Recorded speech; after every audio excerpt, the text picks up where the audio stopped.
அடையாறு சாஸ்திரி நகர் காவல் நிலையத்திற்குள் காவலர்களுக்குள் பார்க்கிங் பிரச்சனை ஏற்பட்டிருக்கிறது. யார் வண்டியும் அலௌட் இல்லைன்னா ஓகே, உள்ள அவ்வளவு வண்டி நிக்குது.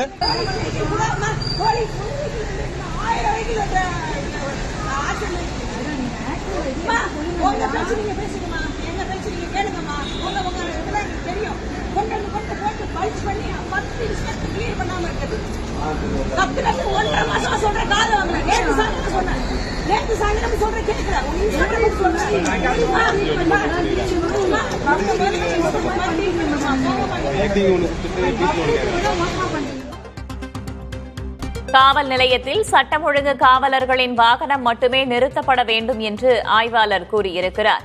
குற்றப்பிரிவு போக்குவரத்து போலீஸ் வாகனங்களை நிறுத்தக்கூடாது என்றும் அவர் பேசியுள்ளார். கூடுதல் தகவல்களை வழங்குவதற்காக செய்தியாளர் அன்பரசன் இணைந்திருக்கிறார். அன்பரசன், என்ன நடந்தது?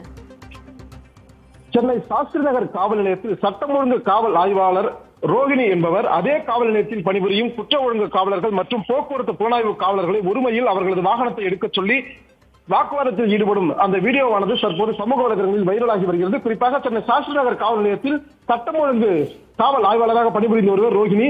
இவர் தனது ஜீப்பை காவல் நிலையத்திற்கு உள்ளே கொண்டு செல்வதற்கு இடையூறாக மற்ற காவலர்கள், அதாவது குற்றப்பிரிவு காவலர்கள், போக்குவரத்து பிரிவு காவலர்கள், போக்குவரத்து புலனாய்வு பிரிவு காவலர்கள் அந்த காவல் நிலையத்தை சுற்றி தங்களது இருசக்கர வாகனத்தை நிறுத்தி வைத்ததால் தனது ஜீப்பை கொண்டு செல்வதற்கு இடையூறாக இருப்பதாக அந்த காவல் ஆய்வாளர் ரோகிணி என்பவர் கடந்த ஒரு மாத காலத்திற்கு மேலாக அந்த மற்ற காவலர்களிடம் தங்களது இருசக்கர வாகனத்தை எடுக்குமாறு கூறியிருக்கிறார். மேலும் இங்கு மற்ற யாரும் இருசக்கர வாகனங்களை நிறுத்தக்கூடாது, தான் மட்டுமே ஜீப்பை கொண்டு வந்து இங்கு நிறுத்த வேண்டும் என்று அவர் கூறி வந்ததாக கூறப்படுகிறது. இந்த நிலையில்தான் இன்று காலை அவர் பணிக்கு வந்தபோது தனது ஜீப்பை உள்ளே கொண்டு செல்ல முடியாமல் இருந்ததற்காக அந்த குற்றப்பிரிவு காவலர்கள் மற்றும் போக்குவரத்து காவலர்கள், போக்குவரத்து புலனாய்வு பிரிவு காவலர்கள் அனைவரையும் வெளியே வரவழைத்து தங்களது இருசக்கர வாகனங்களை உடனடியாக அப்புறப்படுத்த வேண்டும், இது தனக்கு மட்டுமே உரிய இடம் என்று கூறி அவர்களிடம் அந்த வாக்குவாதத்தில் ஈடுபடும் அந்த காட்சிகள் தற்போது வெளியாகி பெரும் வைரலாகி வருகிறது. இந்த நிலையில் தான் இந்த சம்பவம் குறித்து தற்போது காவல்துறை உயரதிகாரிகள் விசாரணை ஈடுபட்டு வருகிறார்கள். தகவல்களுக்கு நன்றி அன்பரசன்.